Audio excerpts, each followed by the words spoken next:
Last night, before Trump announced his pick, the Democrats had a couple of hundred protesters outside the court with prefabricated signs for a variety of potential nominees that Trump could have chosen. As in, no matter what he did, no matter who he chose, they were going to protest it. That's the age we're in now. Some left-wing lobby groups actually sent out their pre-written attack press releases. Look at this one here. They forgot to fill in the blank for the nominee's name. XX, the nomination of XX. No, you're supposed to put in the name there.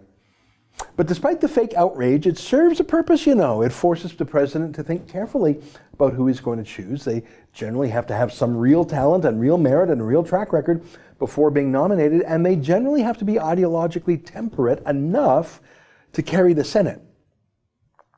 Kennedy, who was appointed by Reagan, was pretty liberal for a Republican appointee. He upheld the abortion case, Roe v. Wade, though he also ruled against partial birth abortions, which are as gruesome as they sound. Kennedy wrote the gay marriage ruling in the States. He supported race-based affirmative action. He ruled that Guantanamo Bay terrorists have certain legal rights. In other words, he's the kind of a Republican that the media loves. I don't think Brett Kavanaugh will be that way. Again, it's hard to separate the real facts from the prefabricated complaints from the Democrat outrage machine, but it does appear that Kavanaugh is more conservative than his mentor. He says he stands by Roe v. Wade because, as a conservative, he stands by precedent, but that doesn't mean there are no limits. For example, last year he wrote a dissent to a D.C. Circuit Court ruling that an illegal immigrant teenager in detention was entitled to get an abortion. That's a whole bundle of left-wing hot buttons right there, isn't it?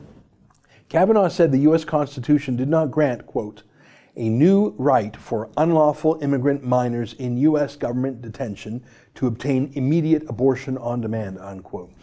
It would be tough to point to a provision in the Constitution that says otherwise, but there's a judge to say it. That's the thing about constitutional conservatives. They say that the Constitution actually means something, and it can't be changed with every passing political fashion. Naturally, leftists hate that. They're always trying to get rid of the First Amendment that protects freedom of speech, the Second Amendment that protects firearms ownership. They're always trying to create counterfeit rights, like the right not to be offended. Strict constructionists say, no, let's just read the Constitution how it is. Kavanaugh looks like a conservative to me. He's for the Second Amendment. He objected to a D.C. court ban on rifles.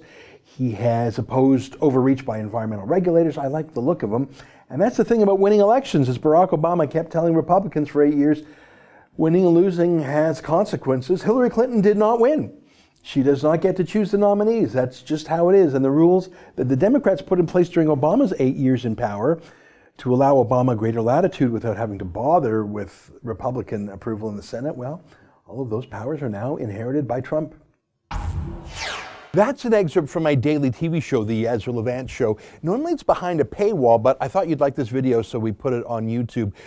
If you want to subscribe to watch the daily show every day, including always 2 interviews a day, and I read my hate mail, just click on this screen and become a premium member.